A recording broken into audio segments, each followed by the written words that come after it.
कर रहे हैं methods of valuation of goodwill, यानी कि गुडविल को जो मापने के कौन कौन से मेथड्स होते हैं आपके पास। ठीक है, देखिए बेसिकली हमारे पास 3 मेथड होते हैं। फर्स्ट हमारे पास एवरेज मेथड, सेकंड होता है सुपर प्रॉफिट मेथड, थर्ड होता है कैपिटलाइजेशन मेथड। जो एवरेज प्रॉफिट मेथड है उसका नेक्स्ट सब पार्ट होता है वो होता है सिंपल एवरेज प्रॉफिट मेथड और वेटेड एवरेज प्रॉफिट मेथड। ऐसे ही हमारे पास कैपिटलाइजेशन के भी 2 पार्ट होते हैं, 2 मेथड होते हैं। कौन सा? कैपिटलाइजेशन ऑफ एवरेज प्रॉफिट और capitalization of super profit. Average profit की बात करते हैं सबसे पहले। अब एवरेज प्रॉफिट मेथड से आप कैसे कैलकुलेट कर सकते हो गुडविल को, या फिर सिर्फ एवरेज प्रॉफिट कैसे कैलकुलेट कर सकते हो। ये कहते हैं सम ऑफ ऑल प्रॉफिट्स अपॉन में टोटल टाइम, यानी कि जितना प्रॉफिट है उतना टोटल टाइम कर दो। जैसे हम 5 ईयर्स का निकाल के चल रहे हैं, सपोज करते हैं 1 ईयर था, फर्स्ट ईयर था हमारे पास 1 lakh profit, second year 1 lakh, third year भी 1 लाख, फोर्थ ईयर भी 1 लाख, फिफ्थ ईयर भी 1 लाख है। तो कितना का टोटल 5 लाख, कितने ईयर्स का हो गया 5 का, तो 5 लाख अपॉन 5, तो कितना हमारा हो गया हमारा average profit 1 lakh. Okay, next कहता है steps of calculating adjusted profit. अब एडजस्टेड प्रॉफिट को कैसे निकालते हैं स्टूडेंट, क्योंकि हमें क्या आगे सिंपल एवरेज प्रॉफिट मेथड भी तो सीखना है ना, और गुडविल भी सीखनी है, तो उसके अकॉर्डिंग आपको चाहिए हमारा एडजस्टेड प्रॉफिट। ये कहता है सबसे पहले आप क्या करोगे, इसके अंदर ऐड करोगे, क्या ऐड करोगे हमारे प्रॉफिट के अंदर, नॉन रिक्यूरिंग लॉसेस, यानी कि ऐसे लॉसेस जिनका आपको आइडिया नहीं है वो कैसे हुए हैं, या फिर एंड नॉन बिजनेस एक्सपेंसेस, यानी कि ऐसे एक्सपेंसेस, ऐसे खर्चे जो किसके नहीं है स्टूडेंट्स, बिजनेस के नहीं है। उसके बाद आपको क्या ऐड करना है, नॉन रिक्यूरिंग इनकम, ऐसी इनकम जो आपको पता नहीं है कहाँ से आई है, मतलब कि अचानक से हो गई बस ऐसी चीज़ें, या गेन्स। डिडक्ट क्या कर दोगे, non recurring incomes and gain को डिडक्ट कर दोगे, और फिर से डिडक्ट कर दो क्या, रिक्यूरिंग लॉसेस एंड एक्सपेंसेस, यानी कि ऐसे लॉसेस जो आपको पता था होने हैं और ऐसे खर्चे। ओके स्टूडेंट्स, जब इन सबको ऐड कर दोगे हमारे प्रॉफिट के अंदर तो आपके पास क्या आ जाएगा, एडजस्टेड प्रॉफिट। अब ये कहते हैं calculation of adjusted profit, sorry adjusted average profit कैसे कैलकुलेट करता है। अब देखिए हमारे पास एडजस्टेड एवरेज प्रॉफिट हम कैलकुलेट करेंगे adjusted point number of years.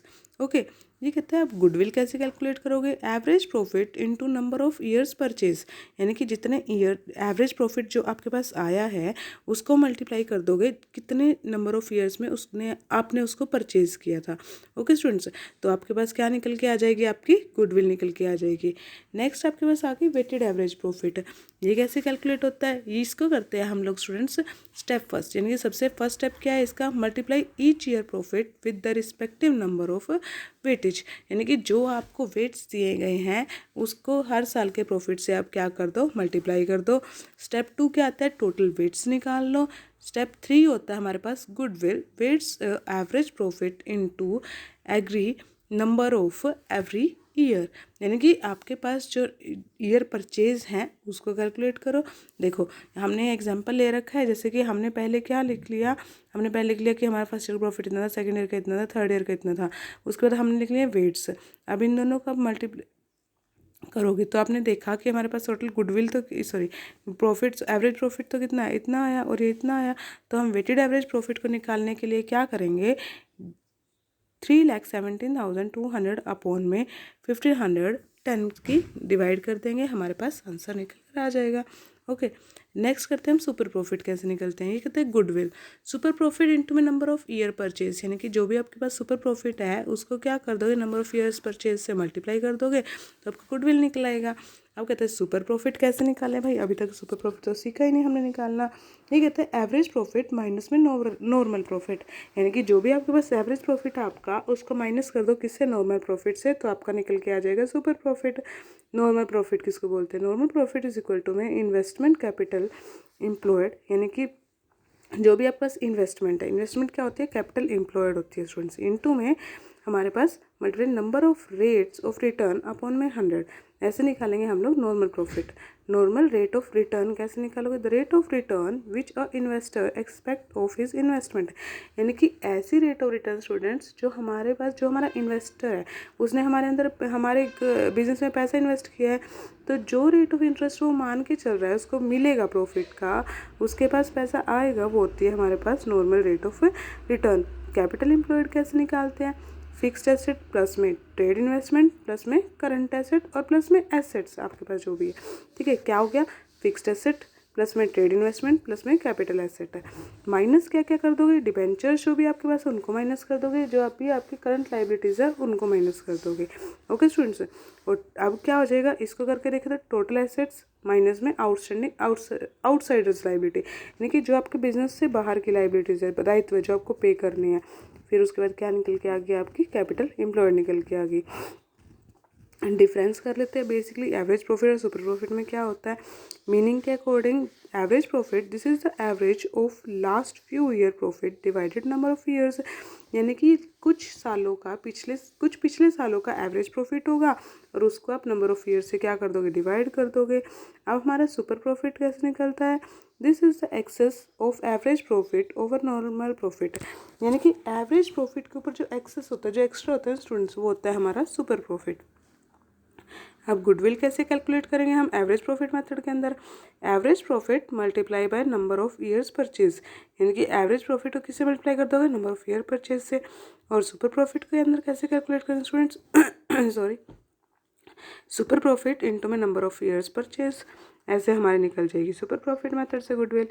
आगे आपको बोलता है, एक एग्जांपल ले लेते हैं, if A firm earns net profit during the last 3 years, यानी कि एक फर्म थी वो लास्ट 3 ईयर्स में इतना इतना प्रॉफिट अर्न करिए स्टूडेंट्स। ये कहते the capital investment of firm is ₹1,20,000, a fair return of the capital having regard to the risk involve in 10%।